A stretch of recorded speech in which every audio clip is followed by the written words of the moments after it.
আলহামদুলিল্লাহ খুবই ভালো লাগছে। ফার্স্ট ম্যাচ হারার পরে সেকেন্ড ম্যাচ জিতেছি, এটা অবশ্যই আমার জন্য একটা বড় অ্যাচিভমেন্ট। আর যেহেতু আমি ফার্স্ট ক্যাপ্টেন্সি করছি, এটা আমার জন্য একটা বড় একটা পাওয়া ওয়েস্ট ইন্ডিজের মাটিতে। আর প্লেয়াররা খুব ভালো ক্রিকেট খেলেছে এবং সবাই আমাকে অনেক সাপোর্ট করেছে। এর জন্য অবশ্যই আমি ক্রেডিট দিতে চাই সব প্লেয়ারদেরকে। আমি যেভাবে সাজেস্ট করেছি সবাই মেনে নিয়েছে, সো এর জন্য আমার কাছে খুব ভালো লাগছে। আর যেহেতু এই কন্ডিশনটা ইজি ছিল না, প্রত্যেকটা প্লেয়ারের জন্য অনেক টাফ ছিল। সবাই মেন্টালি এরকম ছিল যে ম্যাচটা জিততে হবে, সবাই চেয়েছিল মন থেকে ম্যাচটা জেতার জন্য। সো এর জন্যই আমরা ম্যাচটা জিততে পেরেছি। দেখেন, যখন আমরা সেকেন্ড ইনিংসে ব্যাটিংয়ে গিয়েছিলাম তখন আমরা নিজেদের ভিতর কথা বলতেছিলাম।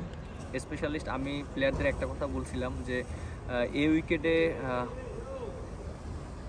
পজিটিভ ছাড়া খেললে অনেক ডিফিকাল্ট, এবং যেহেতু আমরা লিড পাইছি 18 রানের, আমাদের এখানে রান করাটা খুব ইম্পর্টেন্ট। এবং আমরা জানি যে এই উইকেটে যদি আমরা 250+ একটা রান করতে পারি আমাদের জন্য ম্যাচটা জেতা ইজি হবে।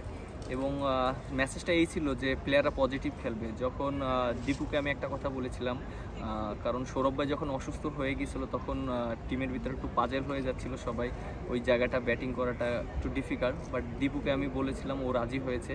এবং ওকে আমি একটা কথা বলেছিলাম যে এই উইকেটে তুমি পজিটিভ খেলো, এবং এখানে যদি মনে হয় তোমার প্রথম বলে মারার বল পাও, তুমি প্রথম বলে হিট করো, তোমাকে কেউ কোনো কিছু বলবে না, আমি সেই গার্ডস তোমাকে দিয়ে দিলাম। এবং ও ওইভাবেই খেলেছে, ওর 28টা রান খুব ইম্পর্টেন্ট ছিল। এবং আমি যখন আবার 4 নম্বরে গেলাম আমিও ওই মেন্টালিটি নিয়ে খেললাম, কারণ আমাদের এই উইকেটের রানটা খুব ইম্পর্টেন্ট ছিল। এবং প্লেয়ারদের মেসেজটাই এই ছিল যে একটা রান খুব ইম্পর্টেন্ট, এবং প্রত্যেকটা প্লেয়ার যেন রানের জন্য ক্রিকেট খেলে। যে এর মানে না যে টেস্ট ক্রিকেট ঠেকাবো বা বল কি হয় না হয়। সো আমরা এইভাবে প্ল্যানে খেলেছি। For more updates, subscribe to our YouTube channel and click on the bell icon. Follow us on Facebook and Instagram.